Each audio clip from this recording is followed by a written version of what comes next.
अस्सलामु अलैकुम वरहमतुल्लाहि वबरकातुहू। इस वक्त मैं कश्मीर की मारूफ शख्सियत हज़रत मौलाना अनवर शाह कश्मीरी रहमतुल्लाहि अलैह के मस्कन के पास खड़ा हूँ। लोलाब में ये एक इलाका है, वरनऊ एक गांव है और उस गांव में ये इलाका है अनवराबाद। इस गांव को और इस इलाके को हज़रत के नाम की तरफ ही मंसूब किया गया।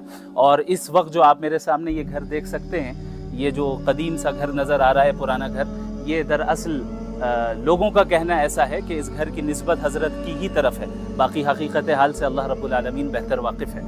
हज़रत अनवर शाह कश्मीरी रहमहुल्लाह मोहताज तारुफ नहीं है। 1875 में उनकी पैदाइश होती है और इसी गांव में पैदाइश होती है, यहीं पे उनकी परवरिश भी होती है। उनके जो वालिद मोहतरम थे वो भी आलिम दीन थे और इनकी बेहतरीन तरबियत होती है, यहाँ तक कि वो बड़े आलिम दीन बन जाते हैं, बड़े मुहद्दिस बन जाते हैं और अहादीस नबविया की भरपूर अंदाज में खिदमत अंजाम देते हैं। आज तक हम सब उनकी किताबों से जो है इस्तिफ़ादा करते हैं और पूरी दुनिया इस्तिफ़ादा कर रही है। आइए हम इंशाअल्लाह आगे चलते हैं, अंदर चलते हैं और देखते हैं कि उस वक्त उस ज़माने में किस तरह का घर हुआ करता था और इन तमाम कम वसाइल होने के बावजूद उन्होंने कैसे दीन की मेहनत की और दीन का इल्म हासिल किया और अल्लाह ने इन्हें कितने ऊंचाई तक अल्लाह रब्बुल आलमीन ले गया। आप इस घर को देख सकते हैं, आप छत को देखें, दीवारों को देखें और इन तमाम जगहों को देखें कि ये घर किस तरह है और किस तरह वो ज़िंदगी यहाँ पे गुजारते थे कम वसाइल के बावजूद भी बड़ी मेहनत की दीन को हासिल करने के लिए। और आजकल हमारे यहाँ तमाम वसाइल हैं, लेकिन उसके बावजूद जो है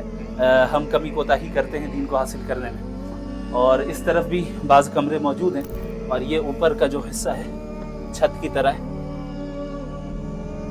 बाज़ हज़रात का ये भी कहना है कि ये मकान दरअसल उनके भाई का है, लेकिन निस्बत उनकी तरफ हो गई।